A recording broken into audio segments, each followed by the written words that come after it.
Adding, editing, and deleting guests. To add a guest to your list, click the Add Guest button.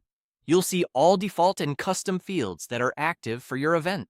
To save a guest, you need to fill in either the full name or first name field and select which guest list you want to add them to. New guests are always added as confirmed, but you can change that using the status dropdown.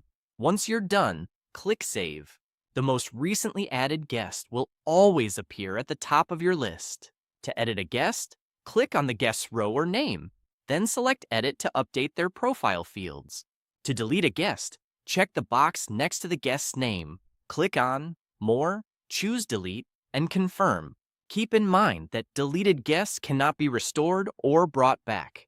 You would need to recreate them from scratch. Please note that this process is for adding single guests. If you have multiple guests to add, consider uploading your Excel list instead.